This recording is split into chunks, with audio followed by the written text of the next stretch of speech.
Lumabas din sa silid na iyon ang ibang mga opisyalis ng Royal Court. Lumapit naman si Mang Rigor sa hari. Tama po ang desisyon niyo, kamahalan. Pero sa inyong palagay ba, maaari na kaya nating sabihin kay Jericho ang tungkol kay Nimue?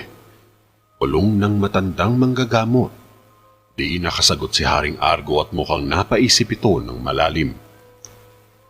Ilang oras ang nakalipas mula sa ibabaw ng tore. Pinagmasdan ni na Jericho at Raya ang pag-alis ng mga bihag kasama na si Haring Gabora. Nakapagdesisyonan ng hari na pakawalan na lang si Gabora at ang mga tauhan nito upang maiwasan ang malaking gera sa pagitan ng dalawang kaharian. Hindi nahahayaan ni Haring Argo na mapintahang muli ng dugo ang pader ng Terra Beda. Naroon din si Haring Argo sa ibabaw ng tore at pinagmamasdan din niya si Gabora sa labas ng tarangkahan. Malayo ang distansya niya sa kanyang mga anak at halatang nahihiya itong lumapit kay Jericho. Sige nga, ikwento mo sa akin yung nangyari. Paano ka nakalabas doon? Nakangiting tanong ni Raya. Hindi ako sigurado, pero alam ko may tumulong sa akin. Alam niyang nasa panganib ako at binigyan niya ako ng ilaw upang maging gabay ko. Lintaya ni Jericho. At sino naman yun? Tanong uli ni Raya. Hindi ko alam, pero kung sino man siya, lubos ako nagpapasalamat. Nandito ako at nakatayo ngayon dahil sa kanya. Ani ni Jericho. Masaya akong nakabalik ka. Umalis si Raya at iniwan si Jericho. Jericho, may tanong ako sa'yo. Di ba sabi mo may nakilala kang babae sa gubat? Anong sinabi niya sa'yo? Dahan-dahang lumapit si Haring Argo sa anak. Wala masyado. Mukhang may iba siyang pinagkakaabalahan. Iniwan niya lang ako mag-isa sa kuweba ng balon. Sagot ni Jericho. Yun lang ba nangyari? Anang ng hari.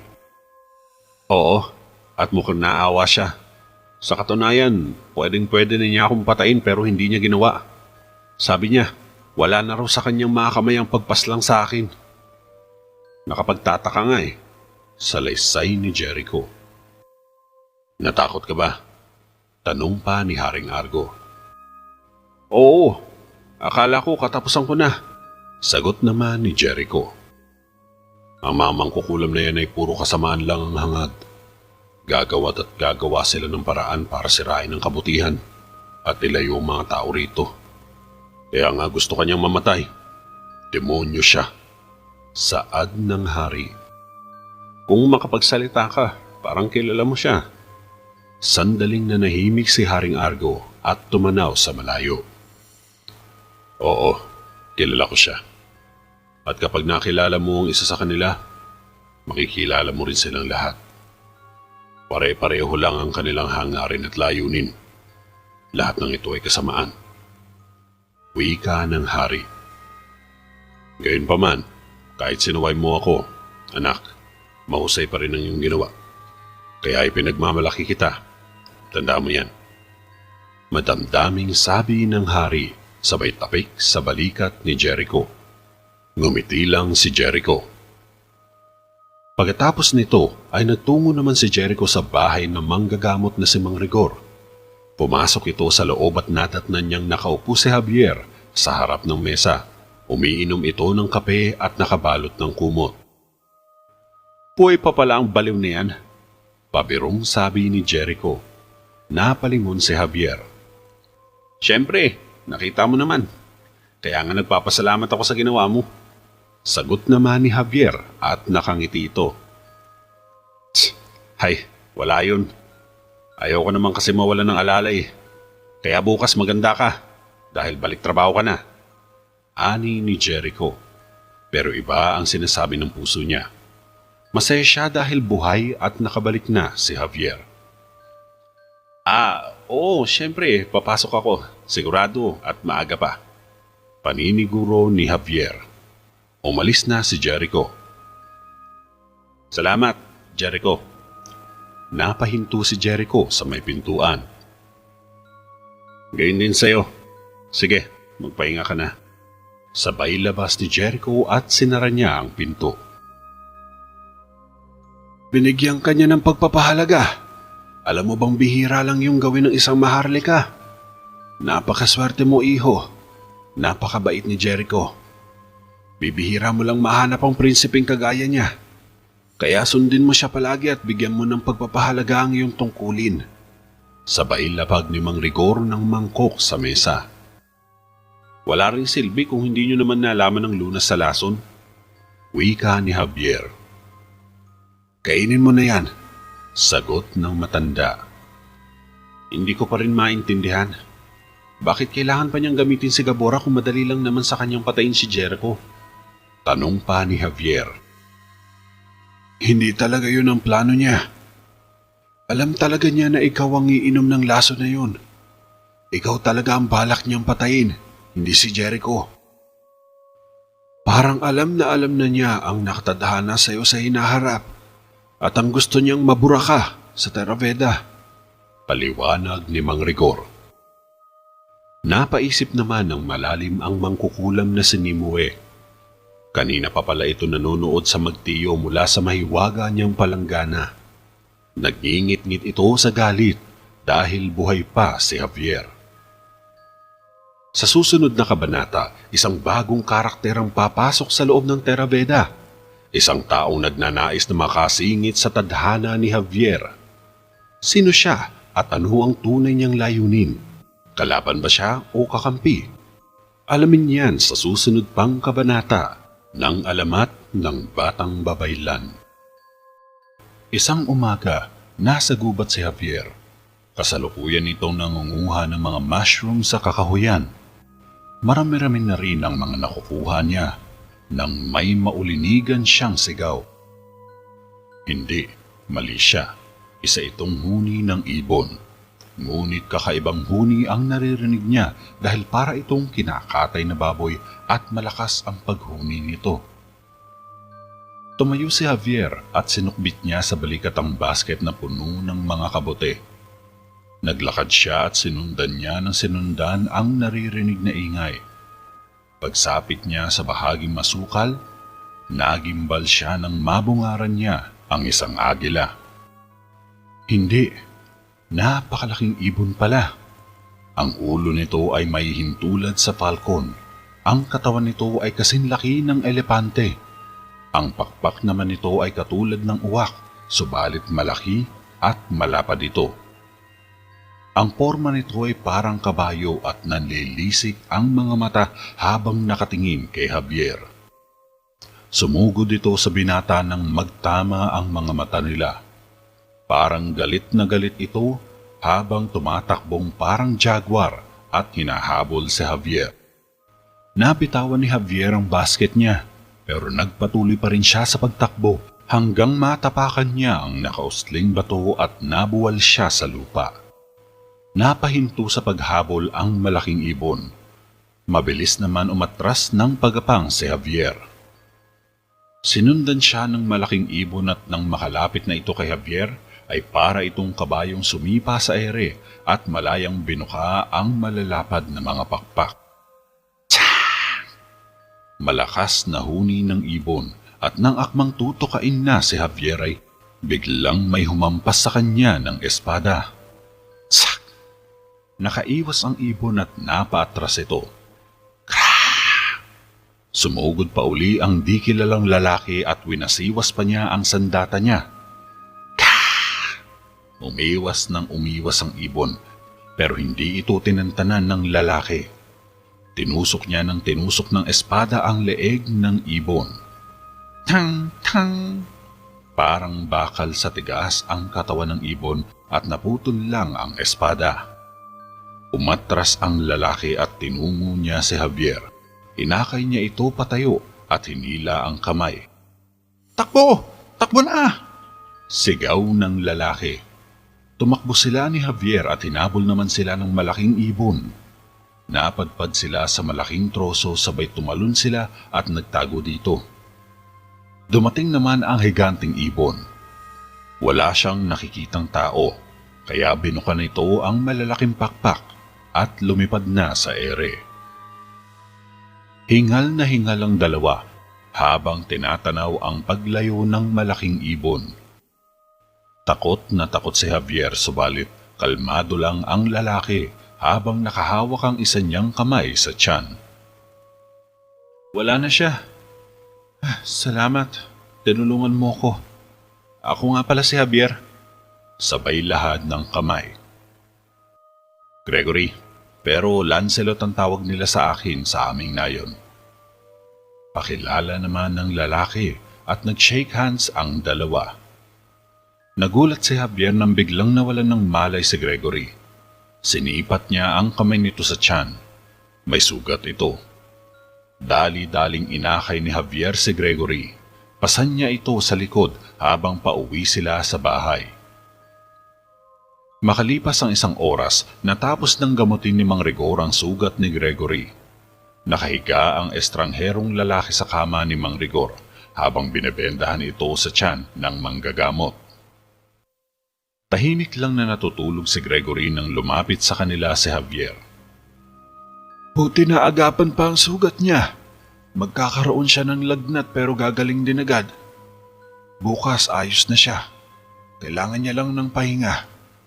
Wika ni Mang Rigor. Di na sumagot si Javier. Tahimik lang niyang pinagmamasdan si Gregory. Nahihiwagaan siya sa katauhan ng lalaki. Hindi niya alam kung saan ito nagmula at kung bakit napadpad ito sa gubat. Samantala, tahimik naman na tinatanaw ng mag-amang Maharlika ang maliit na nayon sa di kalayuan. Nakasakay sila sa kabayo at galit na galit si Haring Argo sa nangyari. Kita nila ang ilang kabahayan na nilalamon ng apoy at ang mga tao ay nagsisimula ng magsilikas sa baryo patungo sa Terabeda. Sinong demonyong may gawa nito? Tanong ng hari kay Jericho. Wala kaming nakitang bakas sa loob at labas ng baryo. Mukhang totoo ang sinasabi ng mga taga-nayon.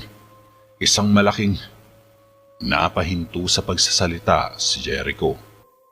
Anong malaki? Seryosong tanong ng hari. Di pa namin matukoy kung ano, pero sa ginagawa nitong pinsala sa baryo, masyadong mapanganib ang isang to. Ani ni Jericho. Magpadala ka ng mga kawal. Ikalat mo sila sa paligid at pakisabing bantay ang maigi ang baryo. Malamang aatake ulit ito sa Terabeda. Kailangang mahuli natin ng pumapaslang. Makapangyarihang utos ng hari. Kinabukasan, nakatayo sa may bintana si Gregory at tila masaya itong nakatanaw sa labas. Lumingon ito kay Javier na nasa kama lang niya at nakaupo. Alam mo, matagal ko nang pinapangarap na makarating dito. Ang sabi ko noon sa sarili ko, kapag nakatapak ako dito, susubukan kong maglingkod sa hari. Gusto kong maging kawal niya. Maging kabalyero balang araw at eto na nga, nasa Terabeda na ako.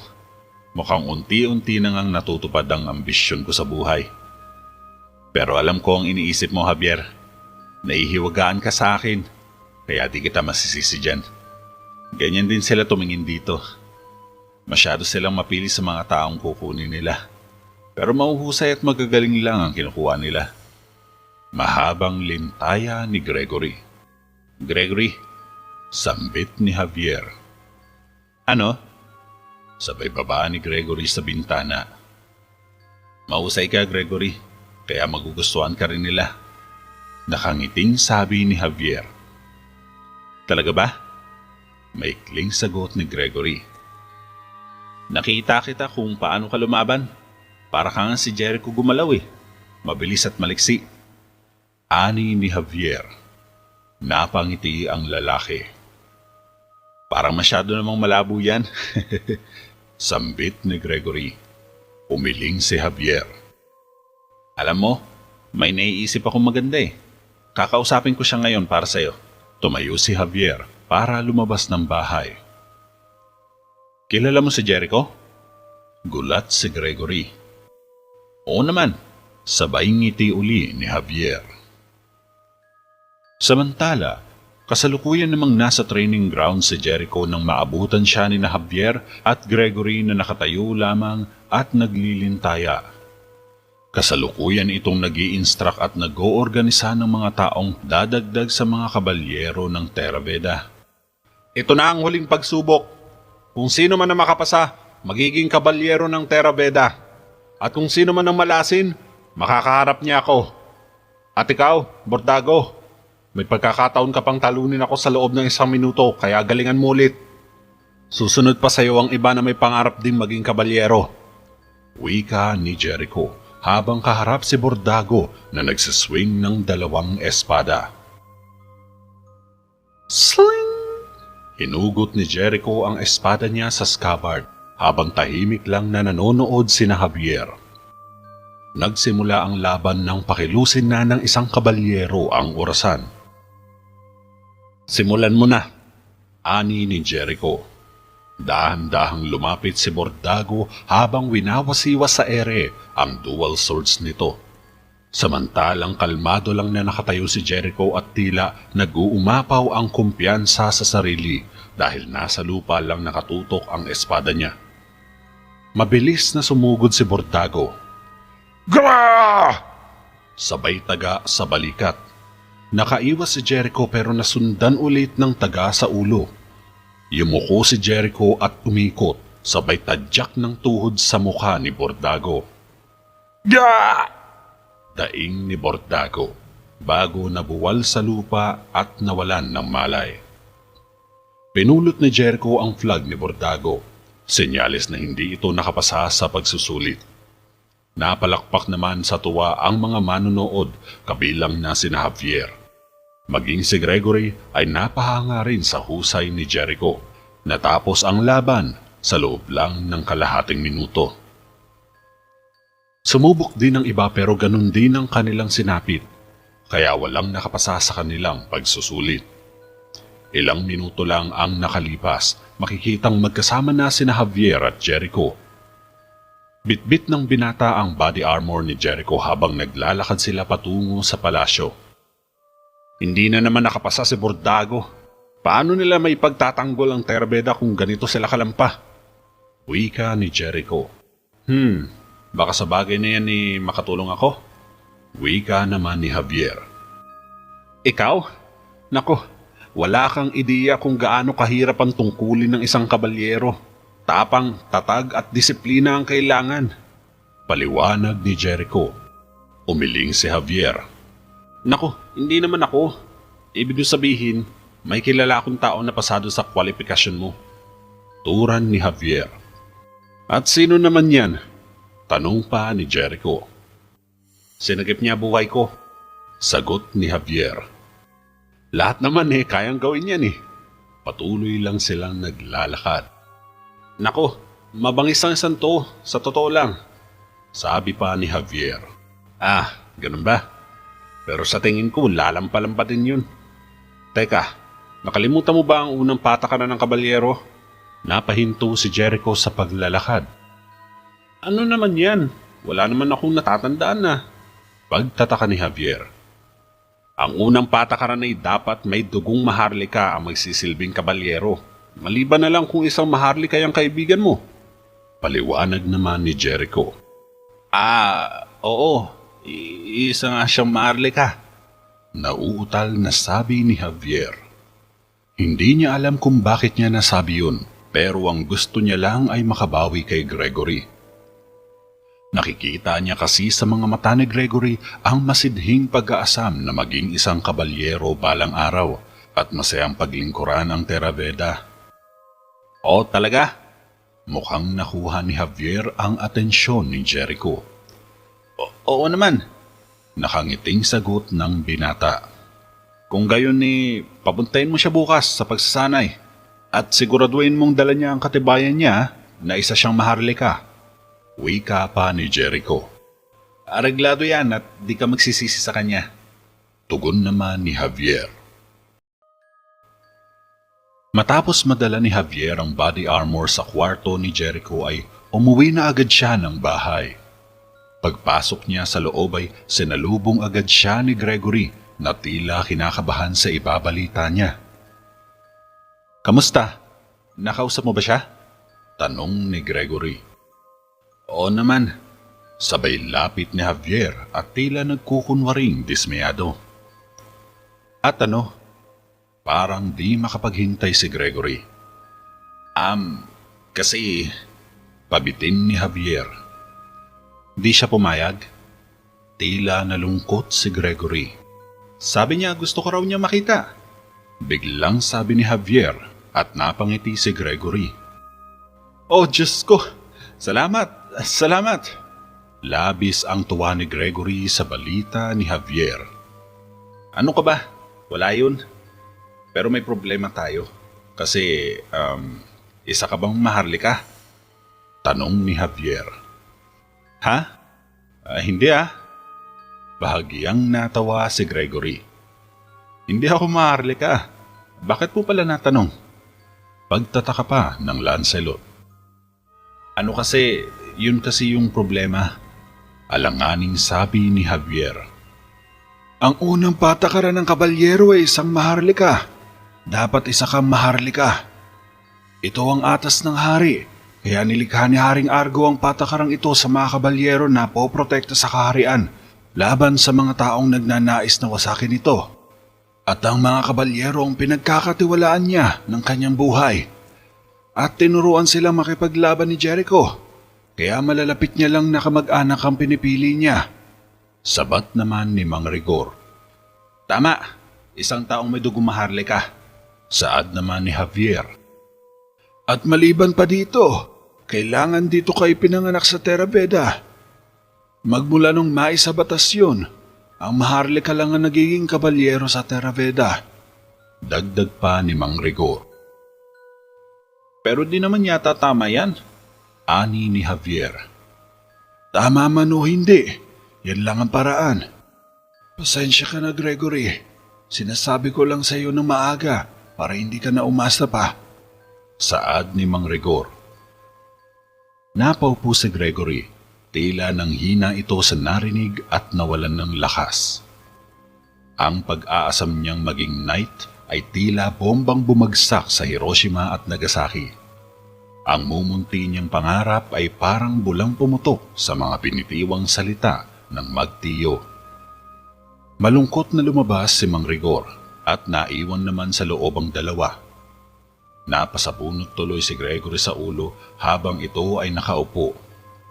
Hindi naman malaman ni Javier kung paano niya pagagaanin ang loob ni Gregory. Maging siya ay nalulungkot din pero wala siyang magagawa. Bakit ba gusto mong maging kabalyero? Seryosong tanong ni Javier. Nung bata ako, sinalakay ng mga tulisan ng maliit naming baryo. Kinatay nila ng nakatayong mga kanayon ko, ang tatay at nanay ko. Sila lahat ay walang awang pinatay at walang itinira maski daga maliban sa akin. Ako lang nakaligtas sa malalim na massacre na yun. Kaya simula sa araw na yun, isinumpa ko sa sarili ko na hindi ko nahahayaang may makita pang pinapahirapan o pinapatay sa harap ko. Gumawa ako ng espadang kahoy at araw-araw akong nagsanay hanggang sa natuto akong gumawa ng sarili kong estilo sa pakikipaglaban. At noong handa na ako, nagpasya na akong maglakbay patungo rito. Pero di ko inaasahan na masasayang din pala ang mga pinaghirapan ko. Mahabang salaysay ni Gregory, nakaramdam ulit ng lungkot si Javier. Di niya inakala na masyadong mapait pala ang mga pinagdaanan ni Gregory sa buhay. Pangako, Gregory, gagawin ko lahat na makakaya ko. Matupad mo lang ang pangarap mo. Paninigurado ni Javier. Makalipas ang ilang sandali, nasa loob ng silid talaan si Javier. May hinahanap siyang libro pero hindi niya ito makita. Napapansin naman ng matandang bantay ang ginagawa niya. Kaya sinisimplahan lang ni Javier ang kilos niya. Maya-maya pa ay mukhang nakita ni Javier ang pakay niya. Mabilis niya itong sinuri at napangiti siya. Atcha! Napabahing si Javier nang sumambulat sa mukha niya ang alikabok matapos itiklop ang libro. Nagpunta siya sa mesa at doon niya binuklat ang aklat.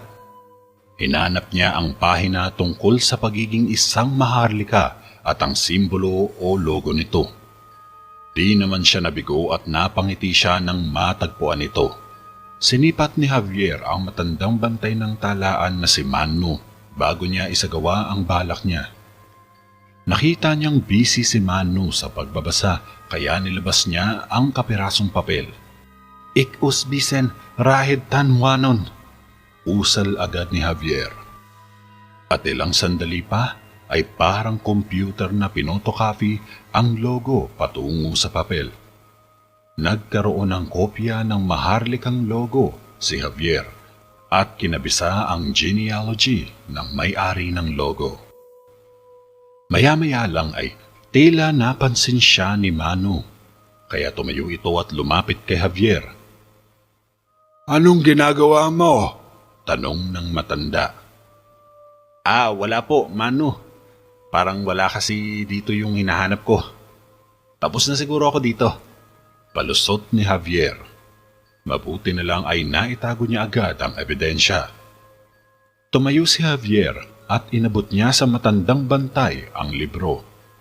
Napaigik pa si Manu nang bumagsak sa kanyang mga palad ang makapal na libro. Dahan-dahan naman! Reklamo ni Manu. Pasensya na po, Manu. Sige po, alis na po ako. Salamat po. Sabay labas ni Javier ng silid-talaan.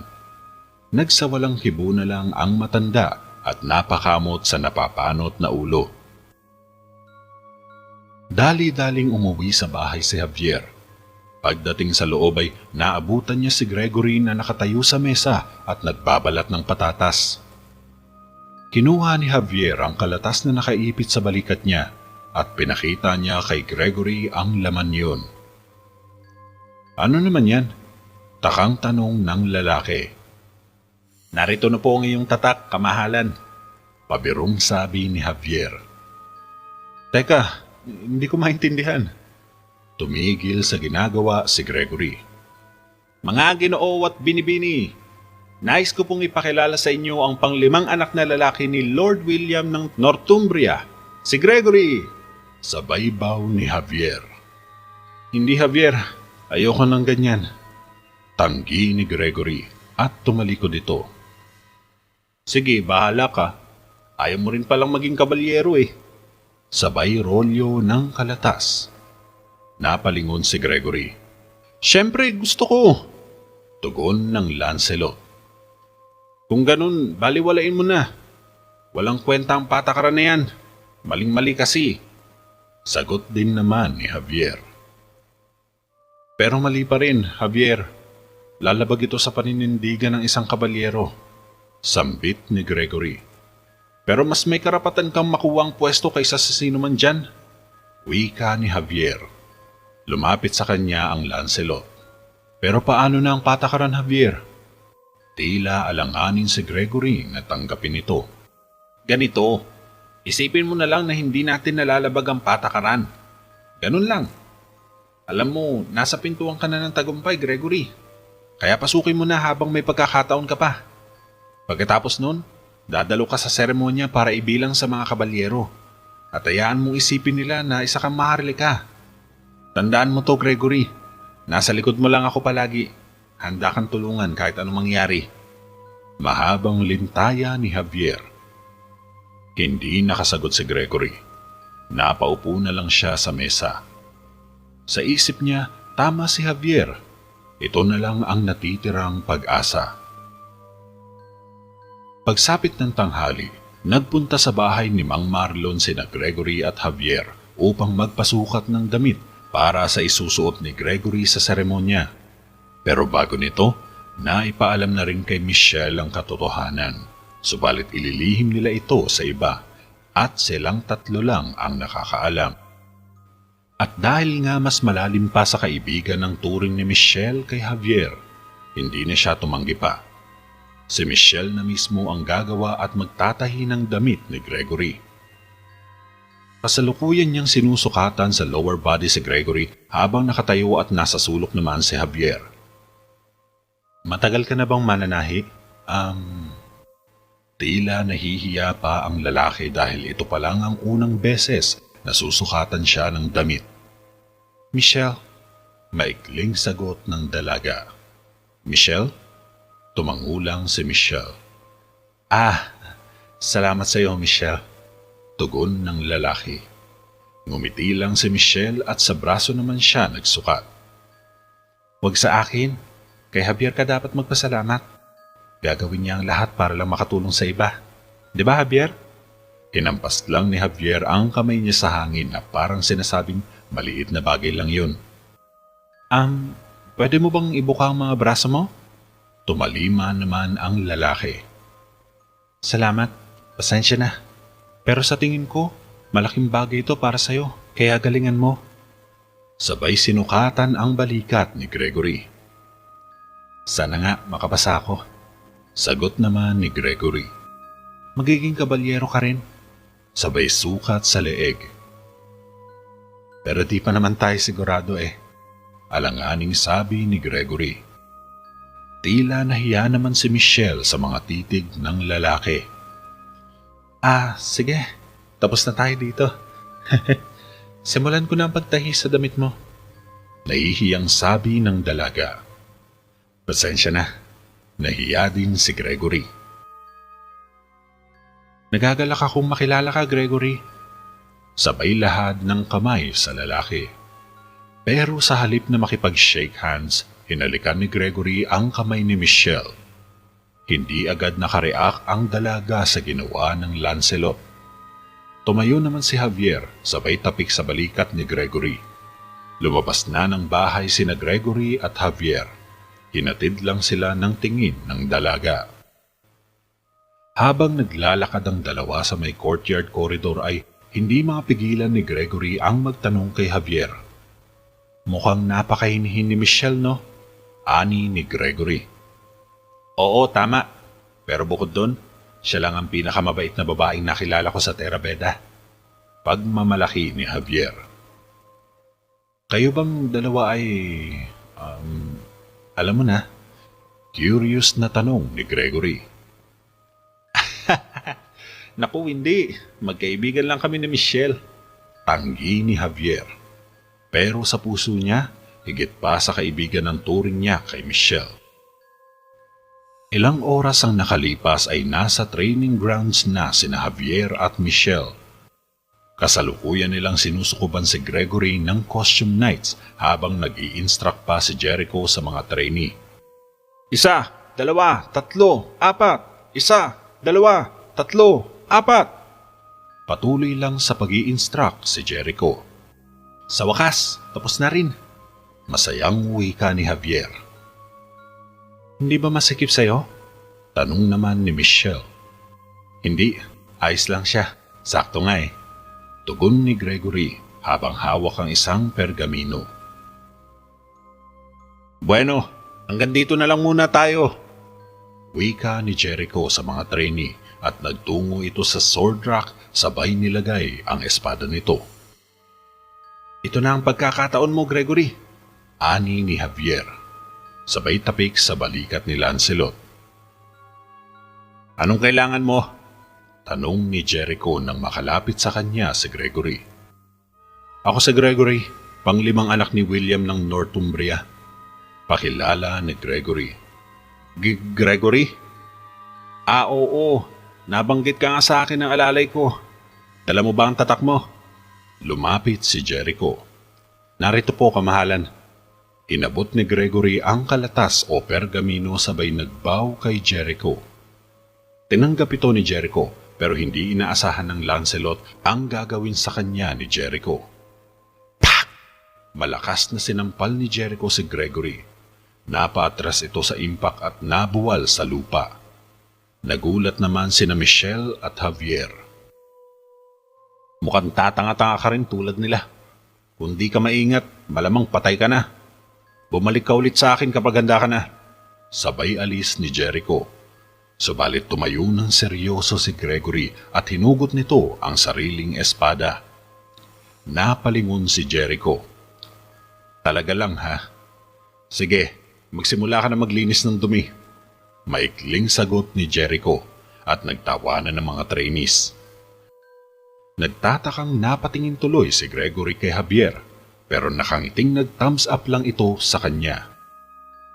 Kinagabihan, masayang tinulungan ni Javier sa mga gawaing pangmedikal si Mang Rigor. Tahimik niyang binabayo sa bowl ang isang bulaklak nang lapitan siya ng tiyuhin. Ikinalulungkot ko pero wala na tayong magagawa kay Gregory, sabi ni Mang Rigor. Naku, ganyan naman talaga ang buhay eh. Minsan nasa baba at minsan nasa ibabaw. Sagot lang ni Javier. Mukhang natuto ka na rin ah. Wika ni Mang Rigor. Napangiti si Javier. Salamat po, Tio. Ani ni Javier. Maya-maya pa ay biglang pumasok sa bahay si Gregory at nagulat ang magtiyo sa itsura ng lalaki. Puno ito ng alikabok sa katawan at nabalot ng lupa ang damit nito. Kamusta ang trabaho? Tanong lang ni Javier. Tila hingal pa si Gregory, sabay pasok sa silid ni Javier. Tinapunan naman ng tingin ni Mang Rigor ang pamangkin. May trabaho na siya ngayon? Tugon ni Javier. Ganun ba? Pero wag mo nga hayaang maubos ang pasensya ko, sabi ni Mang Rigor. Mukhang nakahalata ito na may tinatago ang dalawa. Pumasok siya sa pagsusulit. Pahayag ni Javier na ikinagulat ni Mang Rigor. Ang unang patakaran ng Terabeda ay hindi pa nalalabag ng sino man. Anong ginawa mo, Javier? Galit na sabi ni Mang Rigor. Sige, aaminin ko na. Medyo gumawa nga ako ng paraan kasi hindi naman talaga patas ang patakaran na yun. Katwiran ni Javier. Nilabag mo ang patakaran? Gamit ang salamangka? Seryosong tiningnan ni Mang Rigor ang pamangkin. Hindi isang laruan ng mahika, Javier. Hindi ito ginagamit sa pansariling agenda. Sagrado ang bagay na ito. Sermon ni Mang Rigor. Oo, alam ko naman yun. Tugon ni Javier. Pero bakit mo pa rin ginawa? Tanong ni Mang Rigor. Dahil gusto ko lang makatulong sa iba. Niligtas niya ang buhay ko. Kaya bumabawi lang ako. Kung gusto mo akong sermonan, sige, ayos lang. Sabay alis ni Javier. Napabuntong hininga na lang ang matanda. Hindi na alam ni Mang Rigor kung paano pa niya didisiplinahin ang pamangkin, gayong madalas na itong gamitin ang lihim na kakayahan kung kailan gusto. Kinaumagahan, naglalakad sa may lower town si Jericho kasama ang mga kabalyero niya nang mapansin niya si Gregory sa kwadra na nakaupo at naghahasa ng espada. Kinuha ni Jericho ang isang patpat na nakasandig sa pader at hinagis ito kay Gregory. Nabitawan ni Gregory ang panghasa at espada nang lumipad sa kanya ang patpat. Nasalo ito ni Gregory at tumayong nagbaw kay Jericho. Hindi na masama, sambit ni Jericho. Utusan mo ba akong linisin ulit ang kubol ng mga gwardiya? Diretsyong tanong ni Gregory. Oo, pero may gagawin muna tayo. Sabay kinuha ang isang patpat na nakasandig sa haligi. Nagtaka si Gregory. Gusto ko maglaban tayo ng patayan. Seryosong wika ni Jericho. Ano po? Gulat ni Gregory. Sus, huwag ka na magpanggap na di mo gusto to. Pinaikot ni Jericho ang patpat sa hangin. Kung ako sa'yo, lalaban na ako. Kaya tara! Sabay senyas ng kamay ni Jericho. Umataking tinusok ni Gregory si Jericho subalit nasalag ito ng anak ng hari. Humampas sa ere ang Lancelot at sinundan ito ng wasiwas. Napaatras si Jericho sabay nag-iwan ng atake na naiwasan naman ni Gregory. Nag-eskrimahan sila ng patpat. Walang nagpapatalo. Habang nagtatagal ang laban, painit ng painit ito. Nanonood lang sa kanila ang mga kabalyero ni Jericho at tutok na tutok ang mga mata nila. Sige pa, ituloy lang natin to. Tila ginaganahan si Jericho sa laban. Sumugod ito at inundayan sa ulo si Gregory. Nasalag ito ng Lancelot at siya naman ang umatake. Swish! Napayuko si Jericho nang mag-swing ang patpat ni Gregory. Pero sinundan pa ito ng taga at nasalag ni Jericho. Umatras si Gregory at dumistansya muna. Sumunod muli si Jericho at sinaksak sa tiyan si Gregory. Nakaiwas si Gregory at nag-counter-attack din siya ng saksak. Natapik ito ng patpat ni Jericho. Napahanga ang mga kabalyero sa mainit na laban ng dalawa. Nagpatuloy sa pag-atake si Jericho at tumambalos ito sa muka. Hinarang ni Gregory ang sandata at nagdikit ang mga patpat nila ni Jericho pababa sa lupa. Nagtigasan sila ng lakas at puwersa. Ginamit ni Jericho ang kamay at naitulak niya si Gregory sa karitong puno ng mga dayami. Plash! Napahiga si Gregory pero sinundan siya ng taga ni Jericho. Umilag si Gregory at lumayo kay Jericho. Nakangiting lumapit si Jericho habang pinapaikot sa kamay niya ang patpat. Nagharap muli sila ni Gregory. Naghanda naman si Gregory sa susunod na gagawin ni Jericho. Pero nagulat siya nang hinawakan niya sa magkabilang dulo ang patpat. Ganito din ang ginawa ni Gregory. Mabilis na sumugod si Jericho at inatake si Gregory. Shuk, shak, shik. Nagkikiskisa ng kanilang mga sandata. Tinulak pa ikot ni Jericho ang sandata at nasama sa pag-ikot si Gregory. Napayuko ito at dito na sinuntok ni Jericho si Gregory sa bodega. Ah! Igik ni Gregory at napaatras siya. Hinabol nito ang paghinga sa malakas na puwersang tumama sa kanya. Malalim ang paghingal ni Gregory pero nakaporma pa rin siya kung sakaling susugod muli si Jericho. Binabati kita, wika ni Jericho sabay hagis ng patpat kay Gregory. Nasalo ito ng Lancelot pero nagtataka siyang nakatingin kay Jericho. Pumasa ka sa unang pagsasanay. Sabay iniwan si Gregory. Biglang tumunog ang kampana at napahinto si Jericho. Nakarinig sila ng sigawan ng mga tao. Dahil dito, napakaripas ng takbo si Jericho patungo sa main square kasama ang mga kabalyero. Dumating sa main square si Gregory at nakita niya dito sina Javier at Mang Rigor na may inaasikasong sugatan. Isang matandang babae at isang dalaga. Nakaupo ang mga ito sa bench at nakaharap kina Javier. Ligtas na kayo, wika ni Javier sa dalaga. Kamusta siya, tiyo? Lumapit si Javier kay Mang Rigor na nakaalalay naman sa ale. Ayos lang siya, sagot ng matanda. Lumapit naman si Gregory sa magtiyo. Anong nangyari sa kanila? Tanong ni Gregory kay Javier. Inatake ng isang lumilipad na nilalang ang baryo nila. Si Mang Rigor na ang sumagot. Nagkatinginan tuloy sina Javier at Gregory. Samantala, sa upper corridor naman, nakatayo ang mag-amang Maharlika sa bintana habang nakatanaw sa mga taong sugatan ng pag-atake. Mukhang lumalala na ang sitwasyon sa ilang bayan ng Terabeda at padami ng padami ang nagsisilikas sa kanilang mga nayon dahil sa takot na panakanakang pagsalakay ng di pa natutukoy na nilalang. Kaya kong mahanap ang nilalang na to kung nasa lupa lang siya. Pero mahihirapan ako kung lumilipad siya. Wika ni Jericho. Hindi mo siya kailangan hanapin. Kailangan mo lang ng tiyempo at saktong oras. Sabi ng mga nakakita, lumipad patungong timog ang nilalang at posibleng nagtungo ito sa may lambak. Sabay na unang naglakad si Haring Argo. Sinundan naman ni Jericho ang amang hari. At malamang papunta na rin ito sa atin, saad ni Jericho. Kailangan mong ihanda ang mga kabalyero mo, Jericho. Tugon ng hari. Opo, ama. Ihahanda ko na po sila, ani ni Jericho. Pagsapit ng gabi, kinuha ni Mang Rigor ang libro niya na nagsasalarawan tungkol sa mga di pangkaraniwang nilalang.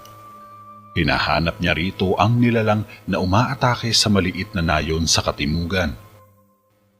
Ang pakpak na agila at katawan ng leon.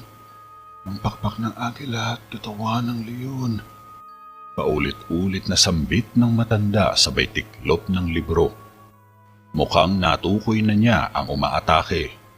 Hindi pala sa kabayo ang katawan ng nilalang na iyon, kung hindi katawan ito ng leon at ang ulo naman nito ay sa agila.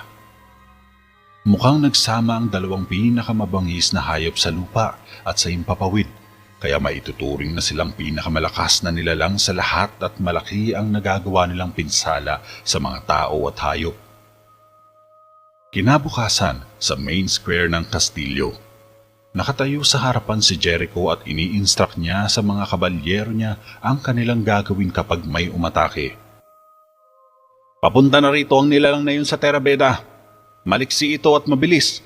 Ganun siya ilarawan ng iba. Gayunpaman, siguradong may kahinaan din ito. Patamaan niyo lang ng patamaan ng sibat at palaso hanggang sa manghina siya saka natin patayin. Simula sa araw na ito, nakadagdag na sa puntos ng pagsusulit niyo ang paghuli sa nilalang. Kaya galingan niyo para makapasa kayo. Sige, makakaalis na kayo. Pagtataboy ni Jericho sa mga knights na tinuturuan niya. Nakabihis sila ng chainmail na may pulang kapa at nakasukbit sa tagiliran ang kanilang mga sandata. Samantalang nakatayo lang sa may sulok si Gregory habang pinapakinggan ng tahimik si Jericho. Matapos magsalita ni Jericho ay saka pa lang siya lumapit at nagbow. Ano yun, Gregory? Tanong ni Jericho. Kamahalan, may tutulong ba ako? Kasi alam ko po na sa unang bugso ng digmaan ay dapat kabalyero lang ang makikidigma. Balak irepresenta ni Gregory ang sarili pero nag-aalangan siya. Tama ka, Gregory, pero hindi ka pa isang ganap na kabalyero. Kaya nga gusto kitang subukan bukas para mapadali ang pagsasanay mo at makapasa ka agad. Sabay iwan ni Jericho kay Gregory. Napangiti naman ang Lancelot dahil may pag-asa na siyang makapasa sa pagsusulit. Kinaumagahan, maagang gumising si Gregory. Excited na siyang harapin si Jericho sa pagsasanay. Siguradong kapag nakapasa siya dito ay magiging ganap na siyang knight na magsisilbing front row sa mga digmaang magaganap sa Terabeda sa hinaharap. Sa may gitna ng training grounds, magkasama sina Jericho at Gregory. Pareho silang nakasuot ng full body armor at may kanya-kanyang sandata. Sa may sulok naman ay magkasama sina Michelle at Javier habang nag-aabang sa napipintong laban ng dalawa na susukat sa kanilang kakayahan at abilidad sa pakikipaglaban. Nandito tayong lahat, buo at magkakasama. At nandito din ngayon ang isang baguhan para harapin ang kanyang huling pagsusulit. Kapag nakapasa ka dito, mapapabilang ka na sa ukbo namin. At kapag minalas ka, wala kang ibang sisisihin kundi ang iyong sarili dahil hindi ka nagsumikap sa iyong pangarap. Ipinapakilala ko sa inyo si Gregory, ang ikalimang anak ni William ng Northumbria. Humarap sa isa't isa ang dalawa sabay senyas ni Jericho sa timekeeper. Simulan na natin ang laban. At sinuot ni Jericho ang helmet. Ganon din si Gregory. Pinaikot-ikot ni Jericho sa kanyang kamay ang espada, samantalang hinugot naman ni Gregory ang sandata sa scabbard niya at dahan-dahang lumapit kay Jericho. Sandali silang nagtitigan at nagpapakiramdaman. Tang, tang. Nagbanggaan ang dalawang sandata. Marahas ang pag-atake ni Jericho, mabilis at maliksi. Subalit nakakasabay sa kanya si Gregory. Naiiwasan at nasasalad niya ang mga atake ni Jericho. Tumaga sa ere si Gregory pero nakasangga agad si Jericho. Flash! Nagkiskisan ang espada nila hanggang sa maghiwalay. Pero hindi naiwasan ni Jericho ang counterflow ni Gregory. Black! Animoy minaso si Jericho ng tamaan ito sa mukha at napaatras sa impact. Napangiti sa may sulok sina Michelle at Javier sa nagawang puntos ni Gregory. Mukhang pursigido talaga itong manalo sa laban. Siya na ngayon ang marahas na umaatake kay Jericho. Bawat bagsak ng kanyang espada ay dobleng impact ang nararamdaman ni Jericho. Napapaatras tuloy ang anak ng hari sa mabibilis at maliliksing pagsugod ni Gregory. Slash! Kumiwa ng mabilis sa mukha si Gregory pero nakaiwas agad si Jericho. Dumistansya sila sa isa't isa at sandaling nagpaikot-ikot. Sumugod muli si Gregory at umunday ng taga pero nasalag ito. Pinaswing niya ang espada sa tiyan at nakailag si Jericho sabay nag-counter ng atake. Shak! Kak! Nasalag itong pareho ni Gregory. Napapayakap na si Michelle kay Javier dahil halos hindi niya na kayang tingnan ang laban. Napapangiti na lang tuloy si Javier sa likod ng isipan nito. Shak! Nagkiskisan muli ang dalawang espada. Umikot si Jericho at pinalipad sa hangin ang espada. Naharang ito ng sandata ni Gregory at nagtapon ng atake pero nasalag din ito ni Jericho. Sumugod naman si Jericho at nagbitaw ng straight left at right pero sinalubong lang ito ng espada ni Gregory. Tak! Nagbungguan ang mga espada nila. Nagawang pababain ni Jericho ang daos-dos ng sandata nila at biglang sinapak sa mukha si Gregory. Black!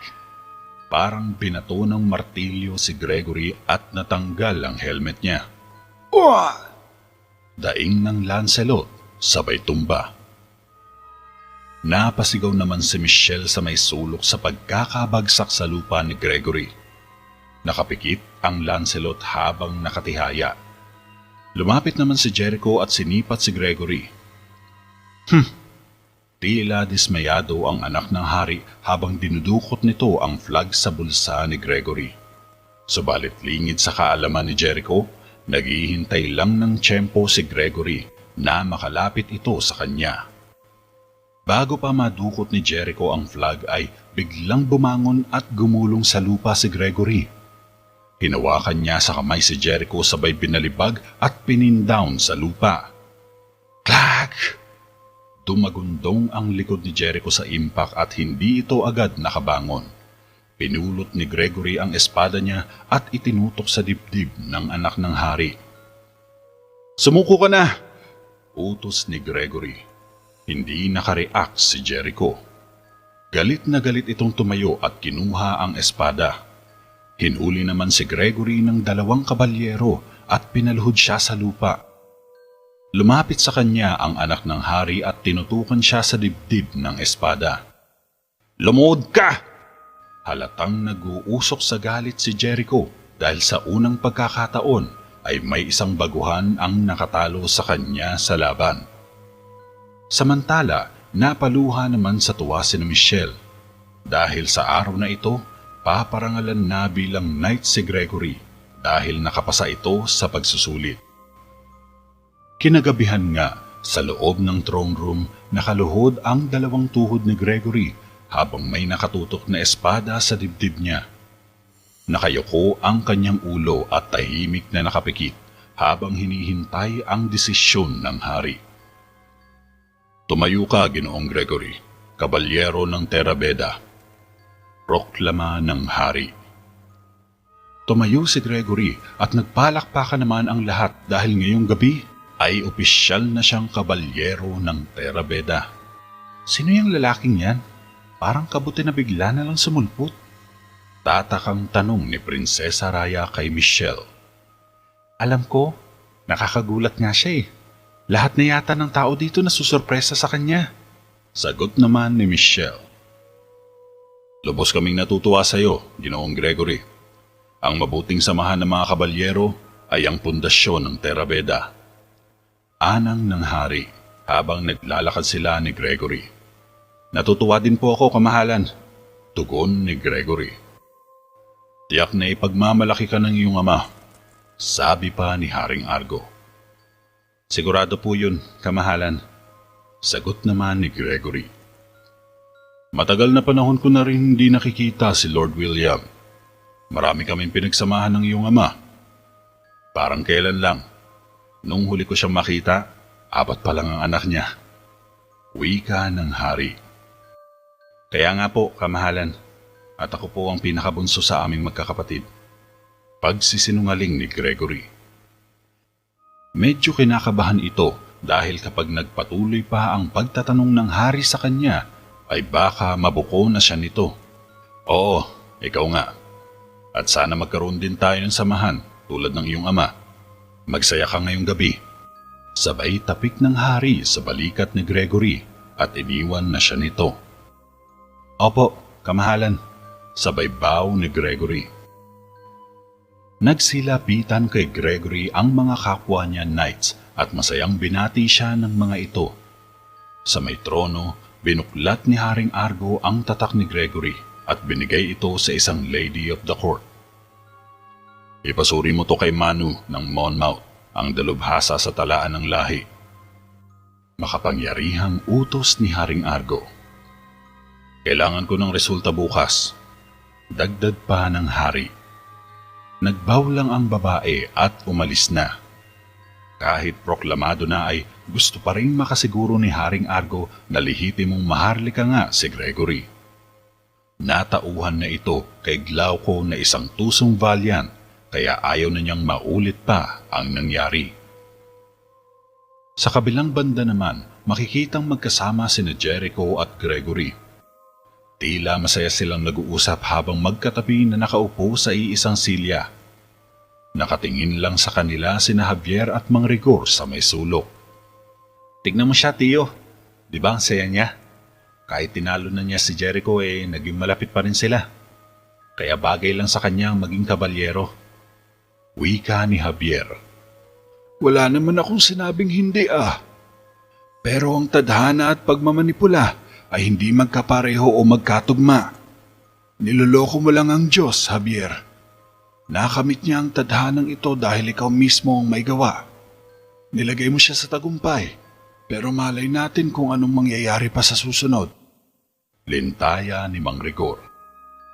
Tigilan niyo na po ako sa pagkain ng peanut butter niyo, saad ni Javier. Ha? Anong peanut butter? Di ba peanut butter yun? Pagtataka ni Mang Rigor, pero sakalang niya napagtanto ang lahat nang makalayo na si Javier. Lumapit si Mang Rigor sa pamangkin. Aba, loko kang bata ka. Hoy, hindi ako epal, no? Ngunit sinungitan lang siya ni Javier. Sige, magtrabaho na tayo, ani ni Mang Rigor. Sige ba? Nakangiting tugon ni Javier at naghiwalay na ang magtiyo. Mula naman sa silid talaan, sinuring maigi ni Manu ang talaan ni Lord William ng Northumbria at hindi ito nasiyahan sa kanyang nalaman. Samantala, natapos na ni Javier at Michelle ang pagsaserve ng pagkain at inumin sa mga bisita. Nakatayo sila sa may corner habang masayang nakatingin kina Gregory at Jericho. Alam mo, napapansin ko parang lagi kang tinitingnan ni Gregory. May gusto yata sa iyo yun Pabirong sabi ni Javier. Huwag kang magbiro ng ganyan. Namula tuloy si Michelle. Paano nga kung totoo? Masama ba yun sa'yo? Wika pa ni Javier. Hindi siya yung tipo kong lalaki, no? Sabay iling ni Michelle. Oh, napakapihikan mo talaga. Alam mo, minsan, kailangan mo ring unawain ang nararamdaman ng lalaki para magustuhan mo rin siya. Lintaya ni Javier. Mukhang tama ka nga, sagot ni Michelle. Sige, ganito, para hindi na tayo magtalo. Sino kina Jericho at Gregory yung tipo mo? Napadaan ang kapwa nila nagsaserve ng inumin at pinalitan ni Javier ang baso niyang walang laman. Hinintay muna makaalis ni Michelle ang barista bago sumagot. Wala nga sabi, kulit mo. Asar ni Michelle. Seryoso ka? Wala? Natawa lang si Javier. Napahinto ang pag-uusap ng dalawa nang tumayo sa silya si Jericho. Napatitig naman sa kanya ang lahat. Mga Ginoo at Binibini, hayaan ninyong kunin ko ang oportunidad na ito upang ipakilala sa inyo ang bago nating kabalyero sa Terra Veda, si Gregory. Sabay taas ng kupeta ni Jericho. Nagpalakpakan ang mga bisita at lahat sila ay natuwa sa bagong knight ng Terra Veda.